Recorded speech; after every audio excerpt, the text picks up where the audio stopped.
Bien, hermanos, estamos hablando de las virtudes de Jesús. Son muchas.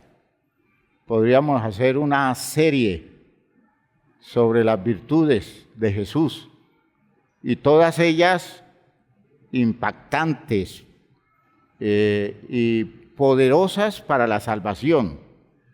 A veces nosotros nos reducimos a hacer el recordatorio de la obra de Cristo en la forma que lo hacen las películas, ¿no? Nos acercamos al mensaje y predicamos sobre los sucesos de la obra de Cristo en ese tiempo de su martirio en la cruz del Calvario. Y hermanos míos, lo llamativo o lo importante para nosotros de la obra de Cristo es la forma como a través del Evangelio y a través de la enseñanza de los apóstoles, las cartas, todos esos argumentos que construyó la iglesia para enseñar acerca de Jesús, el esfuerzo que se ha hecho para que nosotros podamos entender los secretos de la vida de Jesús. Porque el poder salvador de Jesús no es esa idea ingenua y a veces simplista de un hombre que muere por todos nosotros y nosotros cómodos a la sombra de su martirio y a la sombra de su muerte llegamos a recibir una salvación. Hermanos, ese no es el principio bíblico, mal interpretado, mal manejado religiosamente. Por eso los cristianos nos convertimos en personas cómodas, porque es como es la gracia de Dios en Cristo, Cristo el que muere y yo el que disfruto. De modo que cuando yo me aplico el poder de la sangre de Cristo, pues Dios me perdona todos mis pecados por la obra de Cristo. Y yo no tengo que comprometerme con nada que signifique vivir a la altura del presupuesto de Dios. ¿Por qué? Porque la obra ya la hizo Jesús y yo acepto esa obra de Jesús por la fe. Hermanos, qué terrible interpretación. El texto dice la verdad, pero la interpretación es funesta. ¿Por qué? Porque hermanos, la obra salvadora de Cristo se da en nosotros en la medida en que nosotros nos aplicamos a la vida, al entendimiento de la vida, a la interpretación de la vida, a la forma de ubicar nuestra existencia a la altura de los criterios, de la manera de pensar y de la manera de vivir de Cristo Jesús. Es la obediencia nuestra. Jesús obedeció y ganó el mérito de derrotar la muerte. Nosotros, hermanos míos, seguidores de Cristo, con toda la gabela que da un Señor que tiene todo el poder, porque Jesús adquirió todo el poder en el cielo y en la tierra por los méritos de su obra. Con tanto recurso, hermanos, a nosotros se nos facilita en un 100% las posibilidades de vivir como Cristo ha vivido. Pero no es por debajo de eso. No es por debajo de eso y simplemente diciendo yo creo que Jesús murió por mis pecados y que Dios en Cristo me perdonó. Yo creo. Y entonces el líder religioso me dice, ya eres salvo.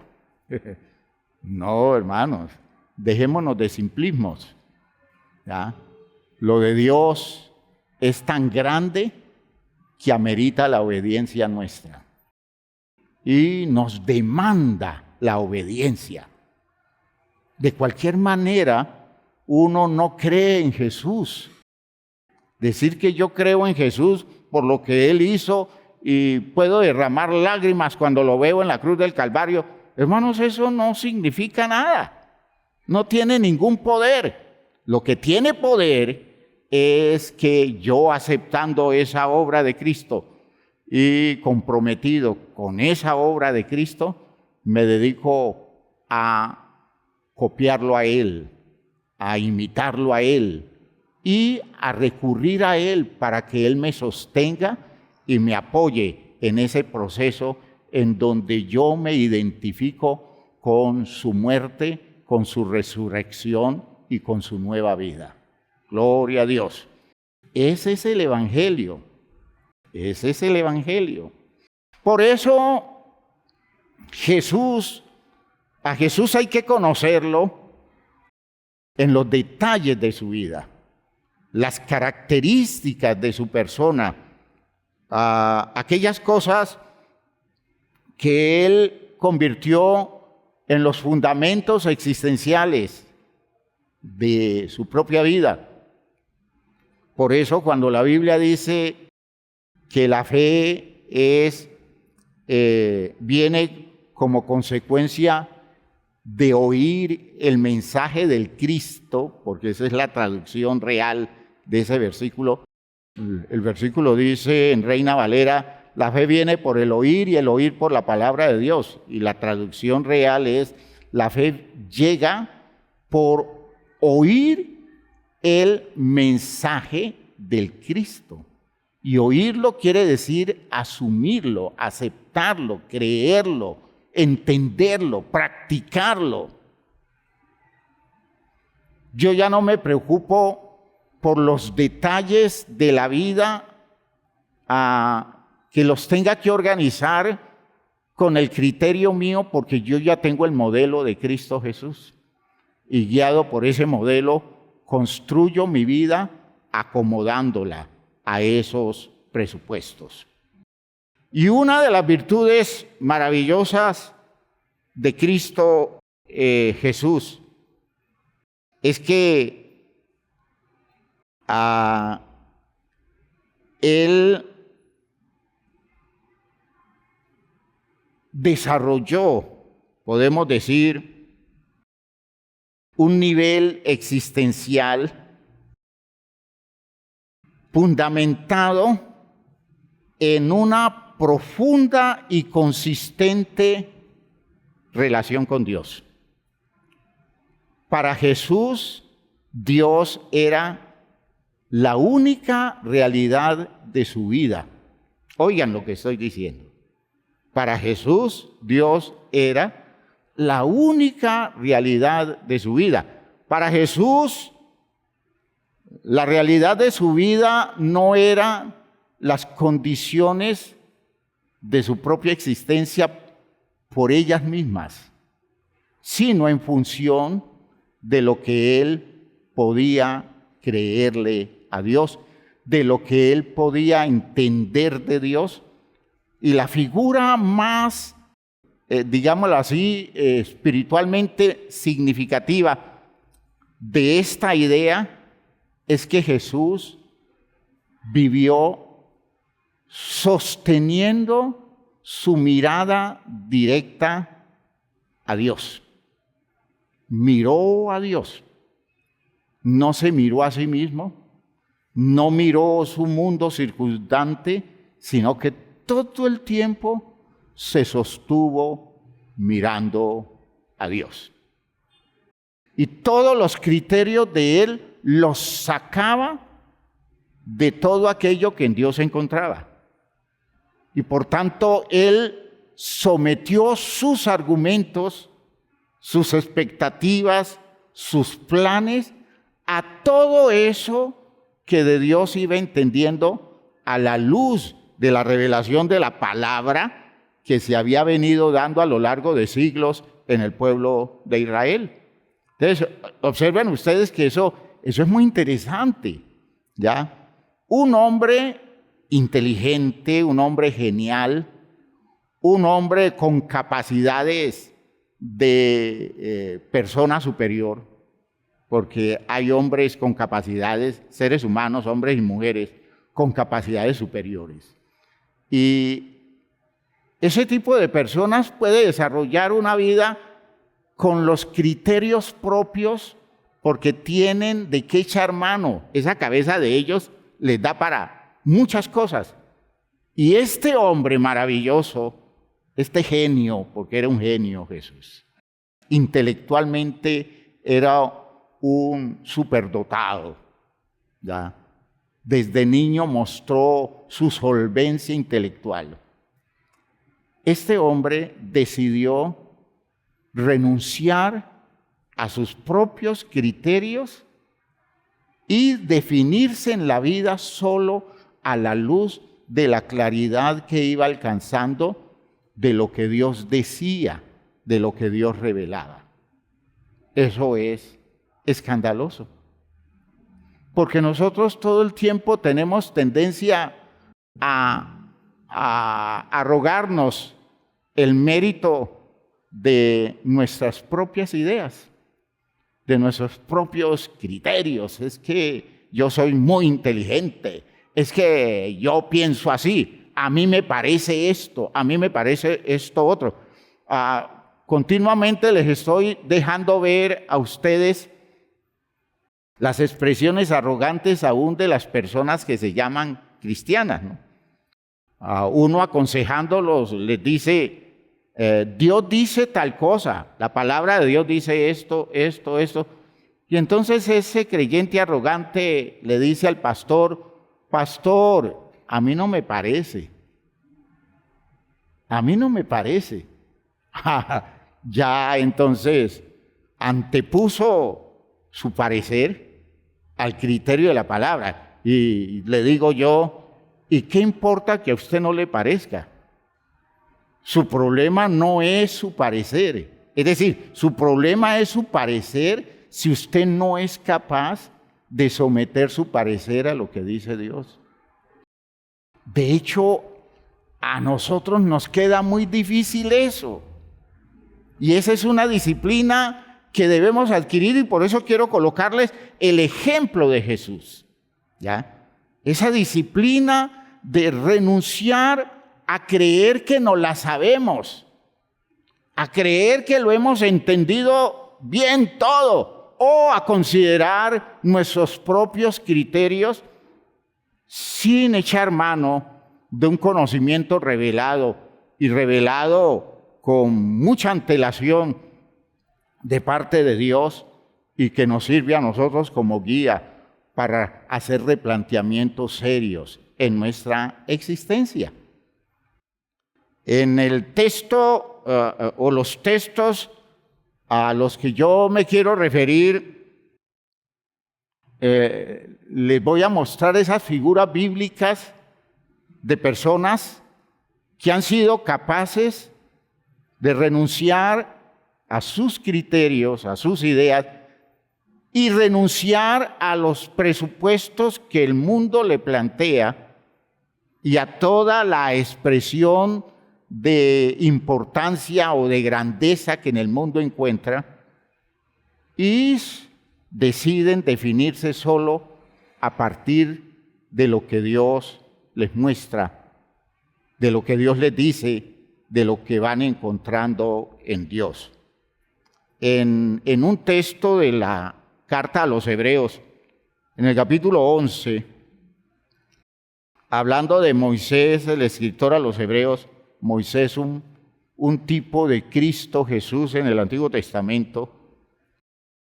Hebreos 11, 27 dice, hablando de la salida de los israelitas de Egipto, bajo la guía de Moisés, dice Hebreos 11.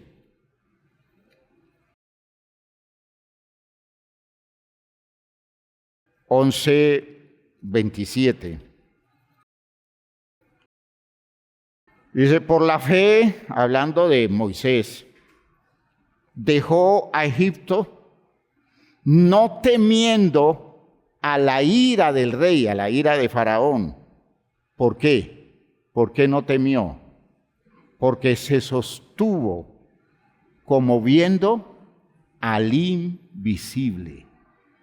Un hombre que no se deja acobardar por la indisposición del rey poderoso de Egipto, que, hermanos míos, produce un impacto aterrador en sus enemigos.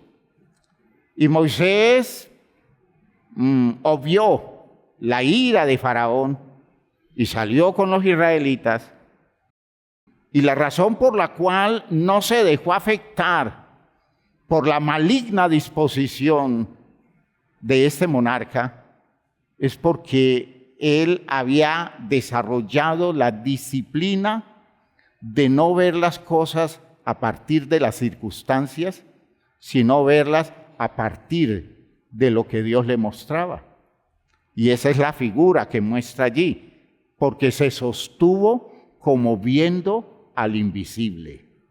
Es decir, aceptó que lo más real que había no era la indisposición de Faraón ni el ejército de Egipto, sino que lo más real que había era la palabra de respaldo que de Dios recibía y los argumentos sobre los cuales él podía sostener su propia vida. Gloria a Dios. Disciplina, disciplina. Qué tan difícil es ver a Dios cuando todo lo que vemos son problemas. Qué tan difícil es mirar a Dios cuando las condiciones adversas de la vida se nos presentan como un espectáculo agresivo, aterrorizador, como una condición que nos doblega y nos humilla. Cuando no tenemos disciplina, agachamos la mirada sometidos al régimen que el mundo nos da. Pero cuando adquirimos la disciplina de darle a Dios el lugar primero en todos los aspectos de nuestra vida, cuando eso hacemos, hermanos, podemos mirar a Dios y nos damos cuenta que el gesto de Dios hace contraste con lo que el mundo muestra. Gloria a Dios. Gloria a Dios. Por eso en ese texto hay una enorme invitación que hace el Señor a buscar nosotros aprender a mirar a Dios. En el Salmo 27 que leíamos al comienzo, Salmo 27,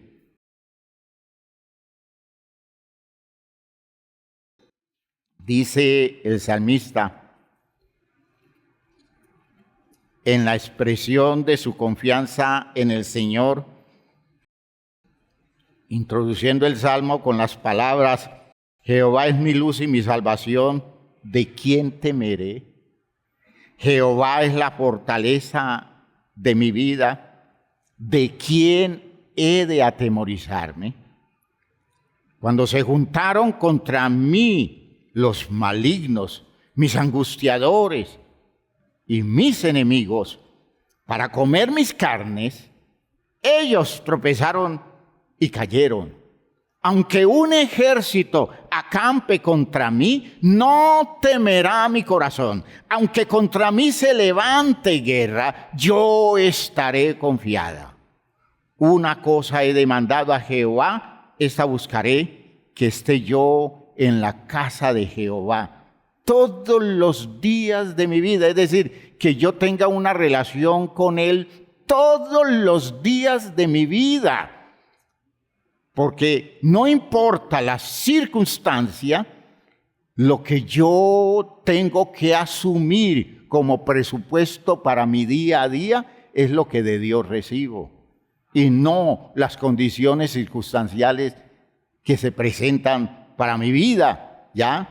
Y por eso él expresa ese afán de poder él estar en la casa de Jehová todos los días de su vida, dice, para contemplar la hermosura de Jehová y para inquirir, para preguntar, para expresar mis inquietudes en su santo templo.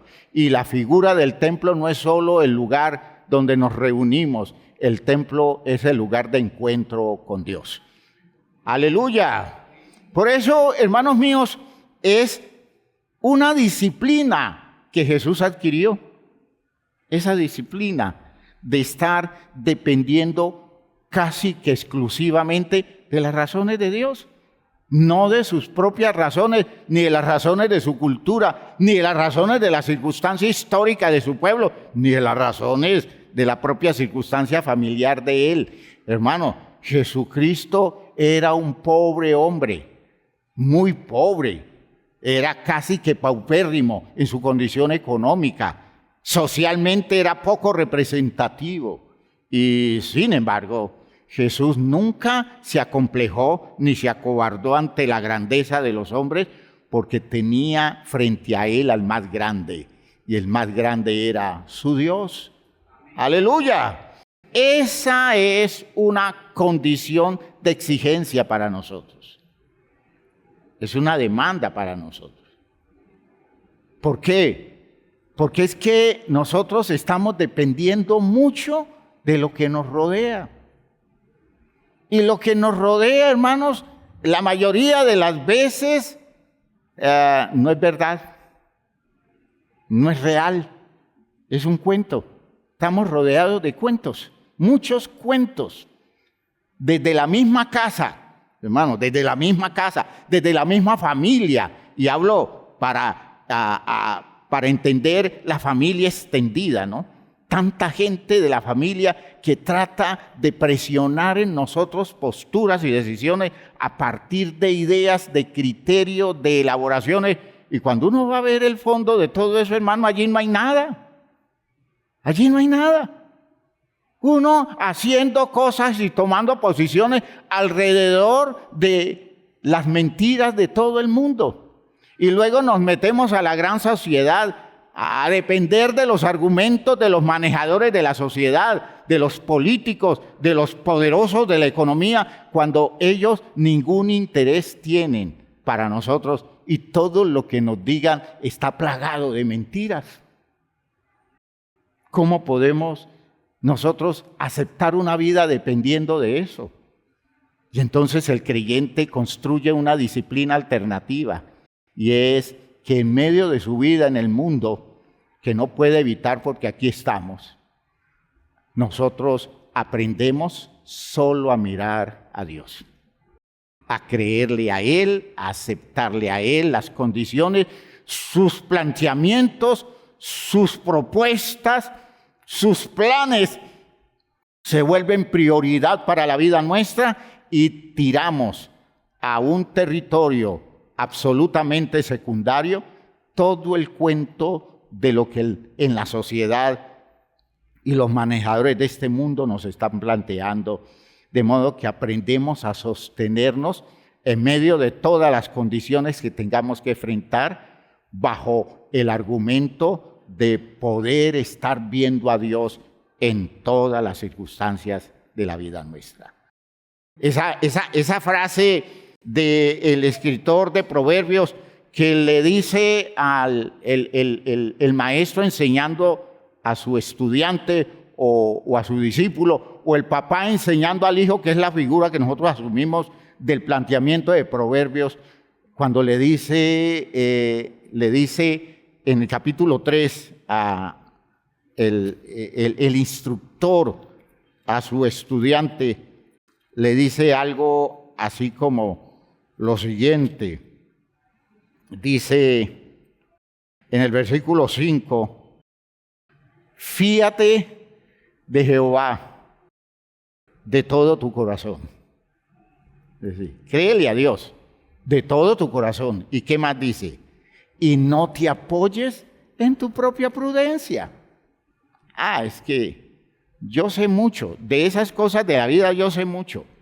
Yo tengo mucha experiencia en la vida. Son las frases que uno escucha. Los mayores diciéndole a los hijos, ¿Usted quiere enseñarle a su papá a ser hijos? Esa es la frase socorrida, ¿no? Es que nosotros sabemos, usted no sabe nada. Y presumimos de un saber y nunca le damos la gloria a Dios, entendiendo que ese saber nuestro no es nada, porque lo que vale es el conocimiento que recibimos de Él. Gloria a Dios. Pero vean ustedes que esas presunciones son difíciles, hermanos, renunciar a ellas. Eso es muy difícil. Y por eso nos enredamos la vida con orgullitos y altiveces en las que nuestras ideas, nuestros criterios aprendidos a lo largo de algunos años donde hemos tenido cierto tipo de experiencias y creemos que porque hemos vivido ciertas cosas ya entendimos la vida. Hermanos míos, no dándonos cuenta que a veces lo único que hacemos con las experiencias es llenar de prejuicios nuestra existencia. Nos llenamos de prevenciones, nos llenamos de ideas elaboradas con criterios apoyados en circunstancias que no son universales. Y entonces, por esa razón, nos volvemos tercos, nos volvemos necios, nos volvemos personas convencidas y hablamos como si supiéramos mucho. Este maestro, este papá le está diciendo al hijo: fíate de Jehová de todo tu corazón y no te apoyes en tu propia prudencia. Reconócelo en todos tus caminos y Él enderezará tus veredas. Es decir, esos errores que has cometido por tus necedades, si tú comienzas a tomar en cuenta las razones y los criterios de Dios, podrás tener oportunidad de corregirlos, porque Dios te dará nuevos argumentos para direccionar tu vida por rutas válidas. Gloria a Dios. No seas sabio en tu propia opinión. Teme a Jehová y apártate del mal, porque será medicina a tu cuerpo y refrigerio para tus huesos. Será salud para tu vida. Tendrás oportunidad de estar tranquilo en la vida porque te estás guiando por las razones del que todo lo sabe. Gloria a Dios. ¿Tiene sentido? Hermanos, esa es la virtud de Jesús. Jesús es alguien que se acostumbra a depender de lo que Dios decide. Por ejemplo, Jesús no escoge sus discípulos. Esa es la idea que nosotros tenemos, ¿no? Jesús se dedicó a escogerlos según su gusto. La Biblia dice que Dios se los entregó. Dios se los escogió. Es decir, Jesús consultó a ver a quién aceptaba como discípulo. Lean en Juan, en el capítulo 6, Juan capítulo 6, versículo 44, 45. Juan 6, 44, 45. Dice el texto: ninguno puede venir a mí si el Padre que me envió no lo trajere. Y yo le resucitaré en el día postrero. Está escrito en los profetas, y serán todos enseñados por Dios. Así que todo aquel que oyó al Padre y aprendió de Él, viene a mí. Gloria a Dios. Es un plan totalmente distinto. En Juan 10, 29, acerca de sus discípulos, Él dice, Juan 10, 29, dice, hablando de sus ovejas, versículo 27, mis ovejas oyen mi voz y yo las conozco y me siguen, y yo les doy vida eterna y no perecerán jamás, y nadie las arrebatará de mi mano. Mi Padre que me las dio es mayor que todos y nadie las puede arrebatar de la mano de mi Padre. Condiciones maravillosas de confianza en lo que Dios elige, en lo que Dios escoge. No se arroga el derecho de hacerlo Él a su gusto. Ay, hermanos, nuestro gusto está cargado de sentimientos que a veces son un estorbo. ¿Ustedes sabían eso? Esos sentimientos nuestros son un estorbo terrible, terrible. Cuando usted tiene a sus hijos en su casa, tiene 4 o 5 hijos, ya no se ven familias así, pero usted tiene 4 o 5 hijos y usted no se da cuenta que la relación con sus hijos está tocado por sus sentimientos, por los suyos. Y usted no los aprovecha en función de lo que ellos son, sino en función de lo que usted siente. Y no es extraño que tenga algún hijo preferido, a quien le entregue los privilegios o las condiciones más responsables, cuando en la casa hay otros más responsables que ese hijo preferido. Pero usted no es capaz de decidir por las razones de fondo, sino que usted decide por sus sentimientos. ¿Ya? La relación con los hijos nuestros a veces la reducimos a estados sentimentales y debiéramos aprender a consultar a Dios. Decirle: Señor, corrige mis sentimientos y ayúdame a ver a mi hijo, ayúdame a ver a mi hija con objetividad. Que no lo vea, que no la vea bajo la carga de mis estados anímicos, emocionales y sentimentales, sino que yo vea en él o en ella lo que tú ves. Porque ellos son lo que tú has dicho que son, no lo que a mí me parece. Y pueden ser mis hijos. El cuento ese de que nosotros conocemos a nuestros hijos al derecho y al revés, eso es mentira. Eso es mentira. Nosotros tenemos un conocimiento sentimental de los hijos. Y claro, ese conocimiento ayuda mucho porque está cargado de buenas intenciones. Está cargado de condiciones anímicas que nos llevan a buscar en ellos cosas que tienen validez. Pero hay condiciones de nuestros hijos que se nos escapan y ellos son lo que son. Ellos no obedecen en su ser a las exigencias o a las posturas nuestras. ¿Por qué? Porque tienen su propia vida, su propia alma. Los orientamos, los aconsejamos y pueden seguir nuestro consejo, pero llega el día en que el perfil propio se va a ir desplegando y yo debo ser respetuoso de eso y debo acompañar a mi hijo a ser quien debe ser, no al que yo quiero que sea. ¿Está quedando claro, hermanos míos? Eso hace que contemos con Dios, no con nuestros sentimientos, no con nuestras ideas.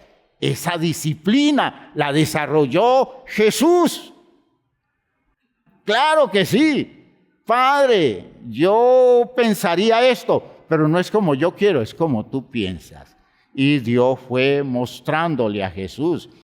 Jesús escucha a Dios antes de hablar. ¿Sí ven ustedes? Juan 12. Juan 12. 49, 50. ¿Cuánto nos serviría a nosotros eso, no? Ya. Juan 12. 49 y 50. Porque yo no he hablado por mi propia cuenta. Esto no es cosecha de mi ingenio. Esto no es algo que yo estoy diciendo porque es que yo soy tremendo elaborando ideas. No, dice, yo no he hablado por mi propia cuenta. El Padre que me envió, Él me dio mandamiento de lo que he de decir y de lo que he de hablar. Y sé que su mandamiento es vida eterna. Así pues, lo que yo hablo, lo hablo como el Padre me lo ha dicho. ¿Cómo lo ven? ¿Cómo lo ven ustedes? ¿Habrá disciplina en ese tipo? Claro, claro. Escucha a Dios y primero aclara qué es lo que Dios le dice y luego suelta. y no suelta cosas de su propia cosecha, sino que lo que suelta es lo que entiende Dios le ha dicho. Uno diría, es una cosa fea un hombre que se reduce tanto para depender absolutamente de la idea de otro ser. Y hermanos, esa es la disciplina que lo llevó a él a ser victorioso. La que a veces nosotros difícilmente aceptamos, a veces en detalles que son evidentes.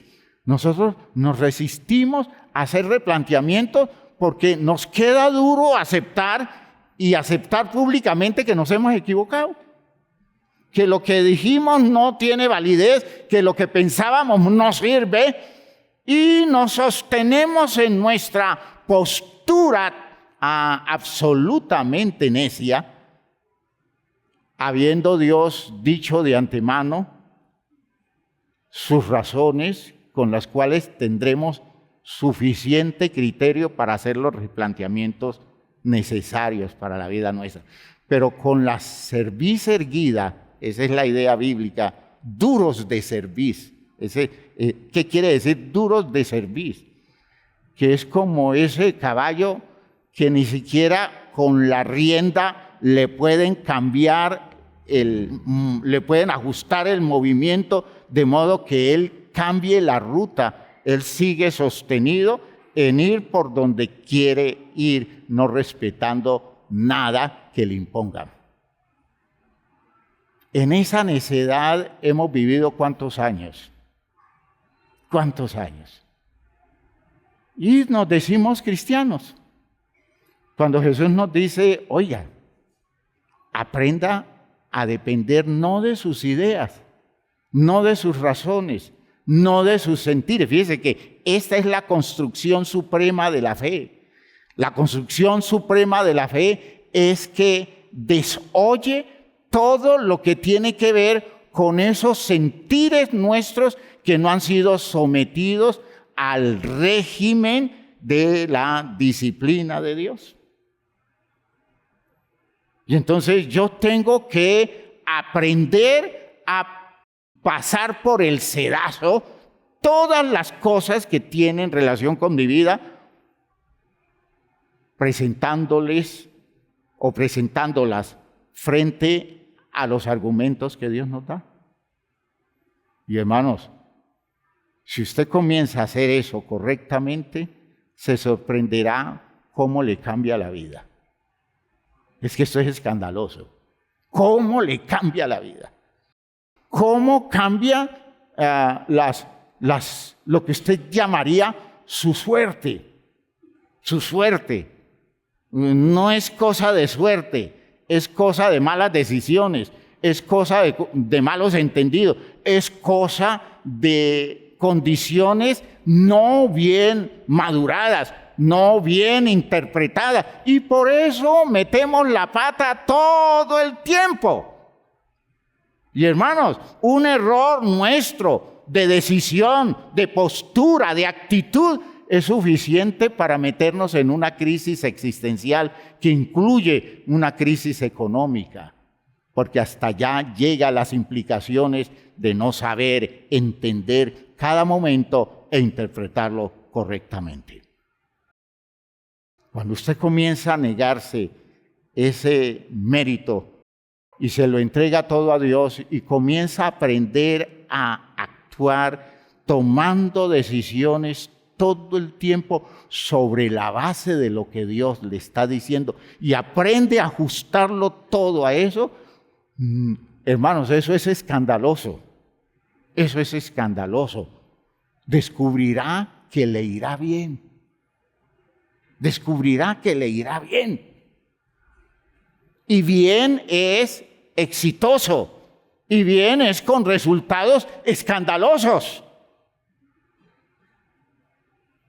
Pero, hermanos, en la medida en que la vida nuestra va mejorando, en la medida en que nuestra situación nos va dando éxito, comenzamos a tener una idea muy alta de nosotros mismos. Y allí es donde comienzan a aparecer las necedades. ¿Ya? Allí es donde comienzan a aparecer las necedades. Es que todo el mundo le va a preguntar a usted, ¿y usted cómo ha hecho para salir adelante como lo está haciendo? Es que usted es una persona muy exitosa. Y entonces comienza el ego a tomar el territorio que debimos dárselo a Dios, darle la gloria a Él y poder decir como Jesús decía, no me miren a mí, porque lo que yo estoy haciendo no lo hago por mi propia cuenta, es el Padre que está en mí el que está haciendo la obra. No, nosotros decimos, no, es que yo en cuestión de negocios, yo tengo mis ideas muy claras. Claro, yo le he pedido al Señor y el Señor me ha iluminado y me ha permitido desarrollar esto. Nunca somos capaces de salirnos del territorio del mérito para entregarle la gloria solo a Él. Y como no somos capaces, tanto en el hecho, digámoslo así, relacional, no lo somos en la práctica. Y llega un día en que ya Dios nos dice algo y le decimos a Dios, no. Espera un momento, porque de eso yo ya sé más que tú. Y comenzamos a ir colocando nuestro propio sello, a ir colocando las cosas en los territorios personales nuestros, y allí comienza la decadencia.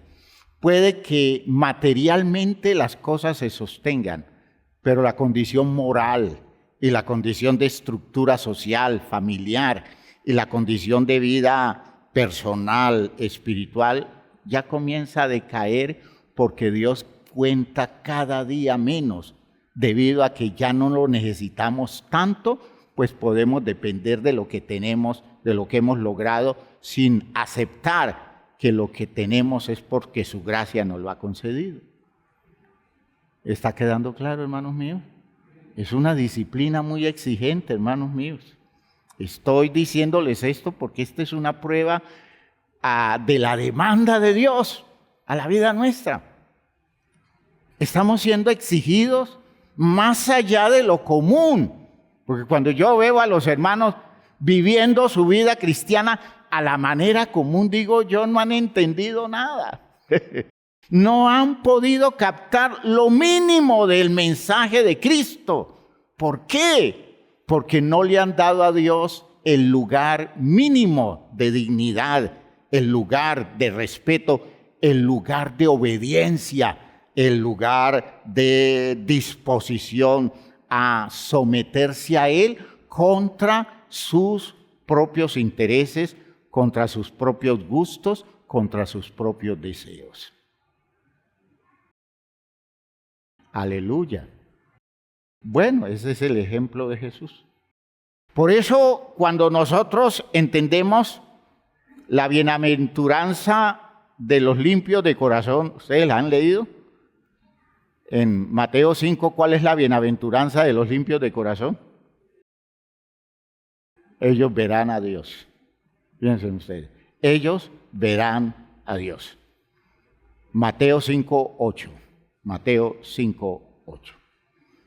Los limpios de corazón, y limpios de corazón se está refiriendo a esas personas que no contaminan su corazón con sus propios sentires, sino que someten al régimen de Dios sus corazones, de modo que han venido renunciando a sus apreciaciones, a sus gustos, a sus sentires, a sus deseos, a los anhelos que tienen muy dentro de ellos, a sus expectativas, a sus sentimientos, a sus estados emocionales.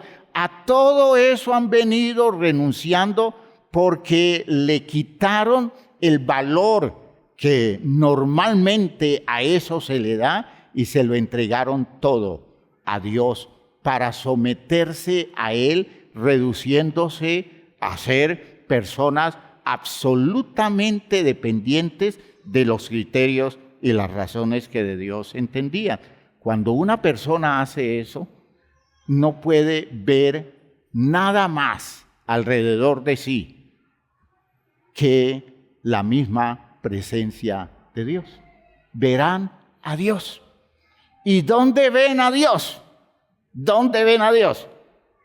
Donde otros terminan viendo problemas, donde otros terminan viendo el poder de los grandes de este mundo, donde otros ven el poder de sus sentimientos, ven a las personas de las que aprenden a depender de ellas, y ven sus sueños, ven sus expectativas, ven el desarrollo de sus planes, pero nada de eso es visual objetiva. Pero cuando aprendemos a depender absolutamente de Dios, puede haber un problema allá al frente y lo que yo veo es a Dios. Está el problema, pero por encima del problema hay un Dios que me está cuidando, hay un Dios que me está guiando. Puedo tener una cantidad de enemigos que están a punto de agredirme, los puedo tener allá al frente, pero como no dependo de esas cosas que mis sentidos me muestran, que mis estados anímicos, que mis estados, digámoslo así, que mi juicio de valores, desde el punto de vista de mis intereses muestra, sino que dependo de lo que Dios dice, o lo que Dios es, o lo que Dios evidencia. Entonces pueden estar todos allí en un plan de agredirme, pero yo no los veo a ellos, yo veo a Dios. Aleluya. Y me puedo sostener como viendo al invisible. ¿Me están oyendo, hermanos míos? ¿Por qué? Porque no estoy dependiendo de mis ideas, de mis sentires. A veces usted dice, es que hoy estoy, ¿cómo es que decimos? Estoy como sin fuerza, sin ánimo, un término que usamos. No, sí puede ser con la depre, pero hay otro término que usamos nosotros como para decir que estamos desanimados. ¿Cómo? Llevado puede ser, pero hay otro término. Es que yo los escucho a los muchachos hablar y... No tanto relajado, porque relajado es cómodo. No, el otro es como que no tiene fuerzas, como que no tiene ánimo.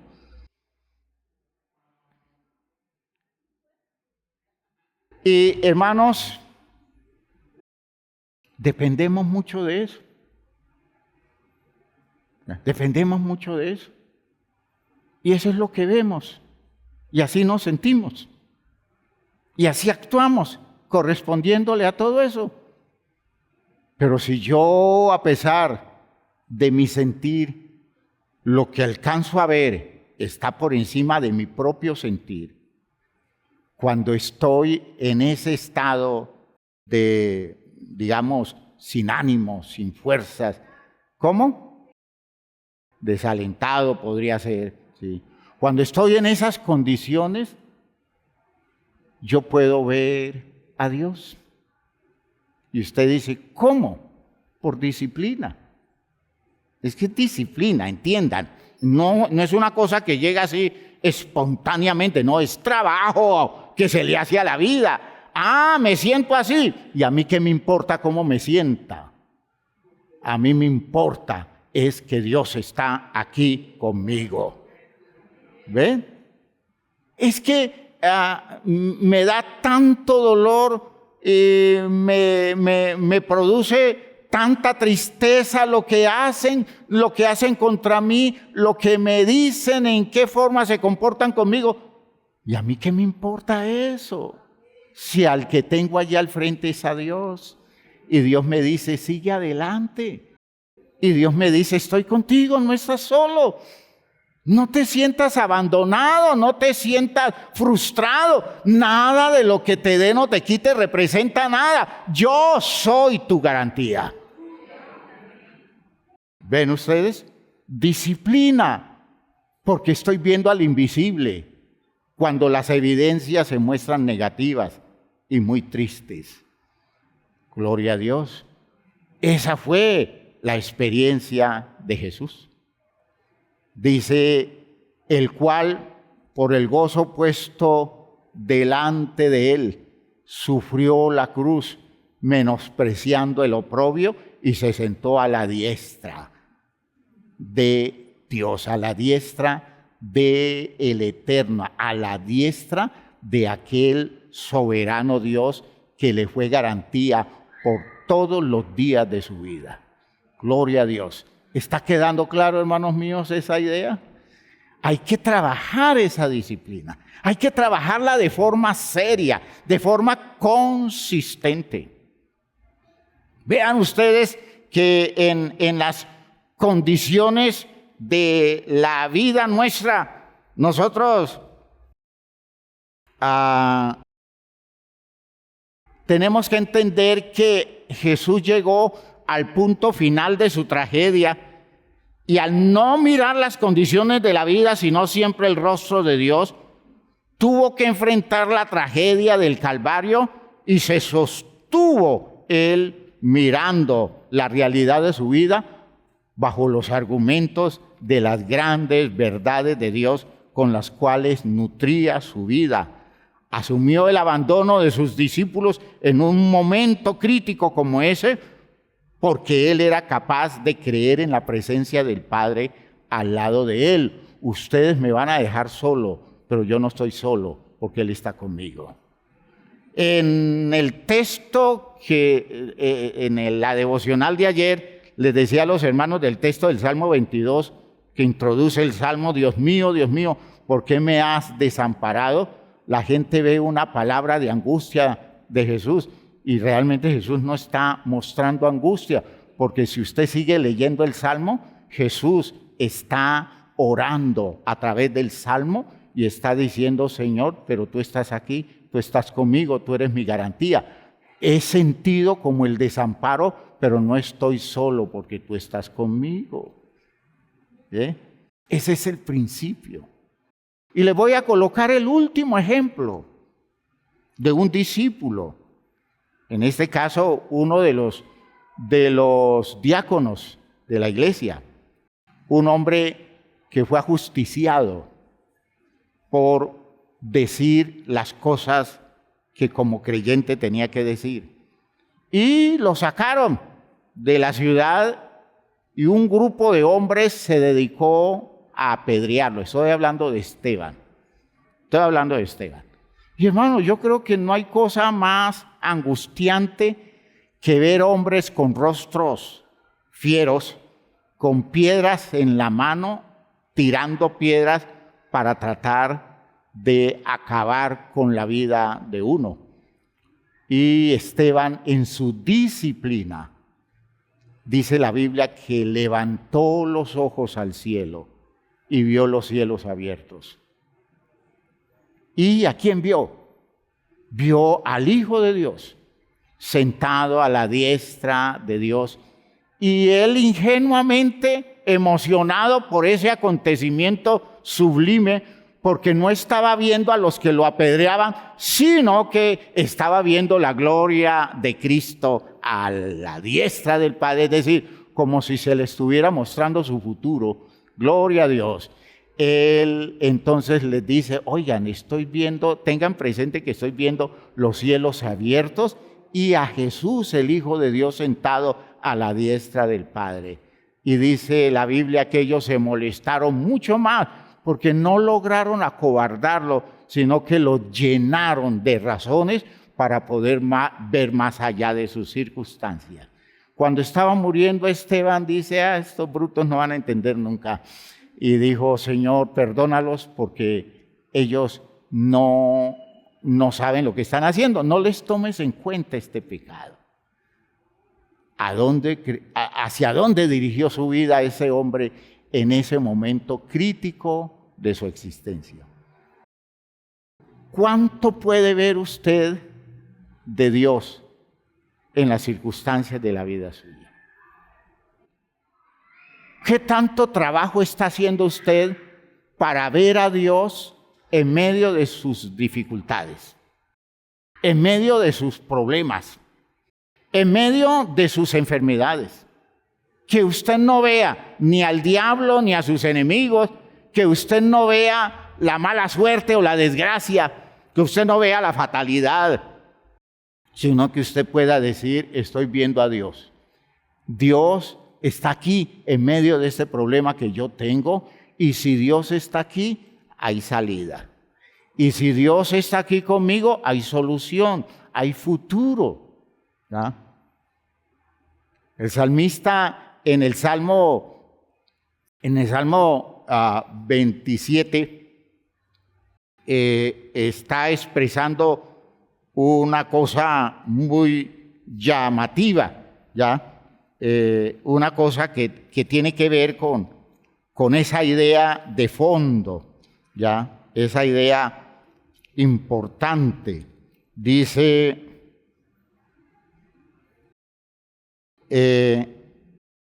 mi corazón ha dicho de ti. Es decir, en mi corazón yo oigo la voz tuya que me dice, así oriente la idea. En mi corazón escucho tu voz que me dice, buscad mi rostro. Y él responde, tu rostro buscaré, oh Jehová. Cuando estés en ese momento duro, en esa situación conflictiva, escuche la voz de Dios que le dice, no mires eso, mírame a mí. Mirad a mí, sed salvos todos los confines de la tierra, pero mírenme a mí, confíen en mí, esperen en mí, créanme a mí, establezcan sus expectativas sobre las cosas que yo les digo, no sobre lo que les dicen los demás. A nosotros nos dicen que vienen momentos muy duros para el futuro de nosotros aquí en Colombia, y nosotros tenemos que decir, ¿y a nosotros qué nos importa lo que ellos digan? El futuro nuestro no está en manos de ellos, el futuro nuestro está en las manos de Dios, y Dios dice que tenemos futuro porque Él está con nosotros. Gloria a Dios. Espero que esto nos ayude a hacer replanteamientos de fondo, porque estamos creyendo mucho cuento. Estamos frenados por muchas ideas, estamos acomplejados, pero muy acomplejados, llenos de terrores frente al camino, como paralizados por las cosas donde se pronostican condiciones terribles y fatales, cuando Jesús nos enseñó que en la visual nuestra no hay sino a alguien en el horizonte que es el que nos garantiza las posibilidades del hoy y del mañana. Y esa es la presencia de nuestro Dios. Jesús, por eso, su ministerio lo basó en esa enseñanza básica. El reino de los cielos se ha acercado. El reino de Dios se ha acercado. Es decir, Dios reina. Y está reinando. ¿Oyó usted? En este mundo no es Dios el rey porque nadie cree en Él. Pero unos cuantos creemos que Dios es Dios. Y para nosotros, aquí reina Dios. Y nosotros le decimos a Dios, Señor, este mundo está así, está asá, pero tú eres el rey. Tú eres nuestro soberano. Y por tanto, tu reino se está expresando. ¿Por qué? Porque confiamos en el hecho que tú has decidido reinar sobre nosotros y nosotros nos negamos a aceptar otro soberano porque solo a ti te tenemos como nuestro rey. Y nos sometemos a tu régimen y esperamos en ti. Y por eso, en las palabras de Cristo Jesús, enseñando a todos aquellos que están todo el tiempo acomplejados, están todo el tiempo acobardados, están todo el tiempo en angustia, en zozobra, les dice usted, ¿por qué viven tan preocupados? Busquen primero el reino de Dios y su justicia. Créanle a Dios cuando Él dice que Él es el Rey. Asuman posturas de aceptación creyente y acéptenlo a Él como el que gobierna por encima de todos los demonios en este mundo. Y confíen que todas esas cosas van a venir por añadidura. Gloria a Dios, gloria a Dios. Por eso pregúntese qué es lo que usted ve cuando enfrenta las situaciones que tiene que enfrentar. ¿Qué es lo que ve? ¿A quién ve? ¿O qué ve? ¿O qué cree? ¿O en qué confía? ¿O qué está esperando? En el nombre del Señor, estoy invitando a la iglesia a que comience a construir la disciplina de reconocerlo a Él en todos nuestros caminos. ¿Queda claro, hermanos míos? ¿Tiene sentido eso? Yo creo, hermanos míos, que a la luz de esta nueva perspectiva de la personalidad de Jesús, hoy también es digno de que nos arrepintamos. Porque, hermanos, nuestras actitudes frente a Dios son ofensivas, ¿no? Son ofensivas. ¿Ya? Como le diría un papá al hijo que le está enseñando a nadar, ¿no? El papá está en la piscina con el hijo y el hijo está amarrado al papá, tomado del papá para poder sobrenadar. Y el papá le dice: suéltese, mijo, que yo estoy aquí. Papá, es que me hundo. No se preocupe, yo estoy aquí. Papá, es que me da miedo. Confíe en mí. Confíe en mí. Si no se suelta, nunca aprende. Pero si usted se suelta sabiendo que yo no voy a permitir que le suceda algo grave, que le suceda algo malo, entonces usted va a aprender. Aproveche que yo estoy aquí con usted. Porque mañana de pronto no estaré yo, no habrá otro. Y se tendrá que enfrentar a las aguas. Y si no aproveche estos momentos, mañana no habrá quien lo salve. Aprenda hoy, confíe en mí. El hijo, después de un ejercicio muy consistente de confianza en el papá, se suelta. Eso es lo que Dios nos está diciendo. Eso es lo que Dios nos está diciendo. Camina, sigue adelante. Señor, pero mire lo que hay allá adelante. Yo estoy contigo. No estás solo. No te va a pasar nada que te haga daño porque yo te estoy cuidando. Yo soy tu garantía. Yo soy tu soporte. Yo soy tu salvación.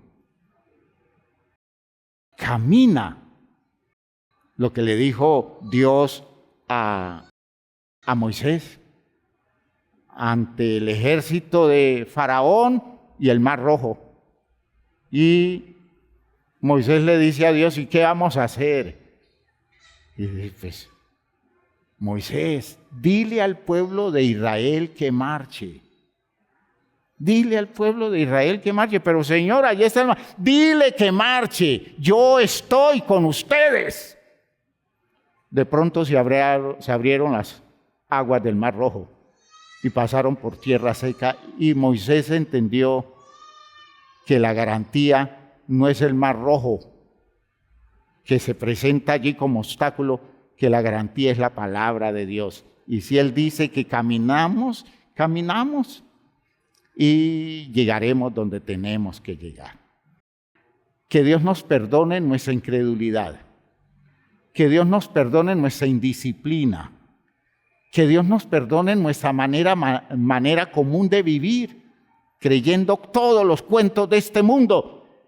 Que Dios nos perdone nuestra ignorancia de sus razones y que tenga de nosotros misericordia y nos ayude a construir la disciplina para solo verlo a Él y nada más que a Él. ¿Ha quedado claro? Pónganse de pie, hermanos míos. Pónganse de pie.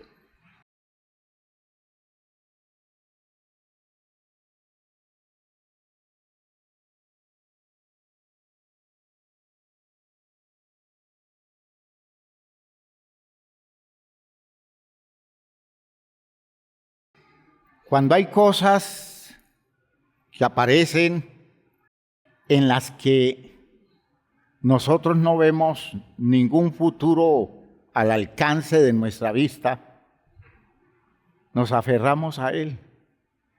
Jesús le dijo al Padre, cuando se le acabó el camino en la tierra, no vio nada más, descubrió que no había para dónde ir. Le dijo, en tus manos encomiendo mi espíritu. Aleluya. Mi vida queda en tus manos, Señor. Es decir, yo sé que me voy a morir, pero queda en buenas manos. En cierta ocasión el apóstol Pablo, en una experiencia de tribulación, temió que de pronto no iba a sobrevivirle a una agresión que recibió por predicar el evangelio. Y dice él en la segunda carta a los Corintios, en el capítulo 1, cuando perdimos nosotros la esperanza de sobrevivir, entonces echamos mano, lo digo en mis términos, echamos manos al Dios del Dios que resucita de los muertos. Es decir, se nos va a acabar la vida, pero tenemos un Dios que nos garantiza la victoria sobre la muerte. Hermanos, no hay forma en que Dios no nos salve si solo a Él lo vemos. ¿Ya? Y dígale al Señor que usted va a comenzar a hacer el trabajo de disciplina, de construir la visión de Él por encima de todas las cosas. Y cuando se complique eso, busque ayuda en la iglesia. Pero no viva por debajo de eso. No viva por debajo de eso. ¿Por qué? Porque Dios siempre aparece oportuno. Y cuando Dios aparezca en el horizonte suyo, usted podrá decir, Dios me está salvando en medio de mi gran dificultad. Padre eterno, te damos gracias por lo que a través de tu palabra nos das. Por la claridad que expresas a tu pueblo, Señor, el despertar de sensibilidad para este tipo, Señor, de conocimiento y de aceptación de posibilidades en la vida. Despierta, Señor, en tu pueblo el interés por crear la disciplina para aprender a verte a ti donde los demás no pueden ver nada que tenga sentido. Ayúdanos, Señor, a construir ese nivel de realización, ese plano de crecimiento, esa estructura especial que nos prepara, Señor, para enfrentar todas las situaciones y todas las circunstancias a las que tengamos que enfrentarnos. Ayúdanos a verte a ti siempre. Ayúdanos a contar contigo. Ayúdanos a depender de tus dichos. Ayúdanos a crear en nosotros la visión de las cosas que nos lleve a renunciar a nuestros pareceres personales y a depender exclusivamente de las cosas que tú nos dices, de las razones que tú nos das. En el nombre glorioso de Jesucristo te doy gracias por esto que nos has dado, por esto que nos has permitido entender. Gracias, Padre Santo, en el nombre de Jesús el Señor. Amén, amén, amén. Ya tenemos dos cosas sobre las cuales podemos comenzar a fundamentar nuestra vida. Hacer que nuestra vida adquiera autoridad, lo que decíamos ayer, y aprender a ver a Dios siempre. Aprender a depender de lo que dice Dios, de lo que piensa Dios, y renunciar a nuestros criterios, y renunciar a nuestras ideas, y decirle a nuestros sentires que no tienen lugar, porque ese lugar es el lugar privilegiado de Dios a través de su palabra. Que Dios los bendiga, hermanos míos. Salúdense unos a otros.